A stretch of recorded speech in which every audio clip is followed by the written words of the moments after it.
Bonjour, je me prénomme Anthony, étudiant en sciences informatiques en 3e année, et aujourd'hui je vais vous parler d'une petite créature. Une petite créature qui, non comme l'homme, se nourrit de nourriture pour pouvoir vivre, mais qui a besoin d'électricité pour fonctionner. Une petite créature capable de percevoir, d'apprendre et même de prendre des décisions. Je parle bel et bien de l'intelligence artificielle. Elle est de plus en plus présente à la vie de tous les jours. Par exemple, nous pouvons la retrouver pour notre confort personnel. Elle peut nous aider à réaliser des tâches laboureuses. Même tard le soir, durant nos longues sessions de gaming, elle est présente, de temps en temps nous donnant un véritable challenge. Mais cette intelligence artificielle n'est pas intelligente. Il faut qu'elle apprenne pour pouvoir atteindre ce stade. Je vais vous expliquer cela via un exemple. Prenons Terence, adorateur de jeux vidéo. Un jour, il télécharge un nouveau jeu et décide de le maîtriser. Pour ce faire, il n'a pas d'autre choix que de s'entraîner durement dessus pour pouvoir atteindre son objectif de champion.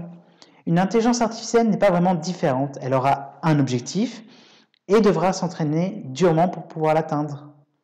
Mais revenons à Terence. Disons que Terence a pu atteindre son objectif au bout de 3 jours et que chaque jour durant ces 3 jours, il mangea 3 repas. Le coût de l'apprentissage de Terence est simplement 3 jours fois 3 repas. Donc on a un total de 9 repas. Pour mesurer le coût d'un apprentissage d'une intelligence artificielle, c'est légèrement plus compliqué. Il faut savoir à partir de quel moment elle a bien appris sa leçon et mesurer la consommation énergétique jusqu'à ce moment-là. D'où la question, quel est le coût énergétique d'une intelligence artificielle?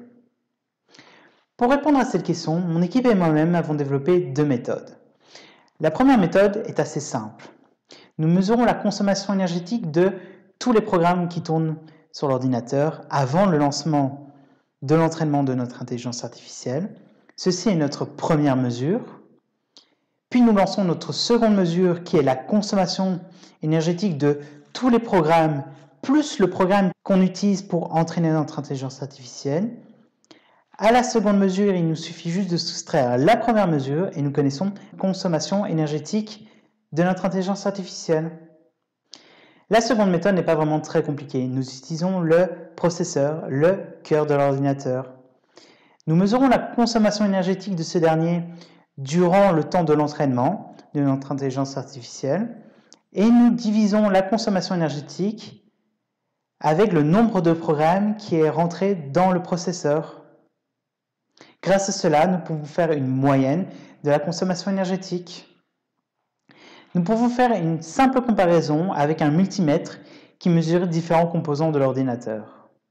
Grâce à cela, nous pouvons récolter des informations très précieuses, par exemple la consommation énergétique par rapport à l'apprentissage de notre intelligence artificielle. Comme vous pouvez le constater, à partir d'un moment, notre intelligence artificielle commence à avoir du mal à apprendre. D'où vient une seconde question, est-ce que le coût de l'IA est-il justifié? Est-ce que l'apprentissage en vaut la peine? Pour répondre à cette question, il nous suffit juste de reprendre la consommation énergétique et de le transformer dans une nouvelle unité pour avoir une idée qualitative de la réponse. Par exemple, ici nous l'avons transformé en mètres parcourus par une voiture. Comme vous pouvez constater, il y a plusieurs paires de bâtonnets. Chaque paire de bâtonnets représente une IA différente, bien distinctes des unes des autres. Si vous vous intéressez au sujet, n'hésitez pas à regarder notre vidéo beaucoup plus détaillée. Prenez soin de vous. Au revoir.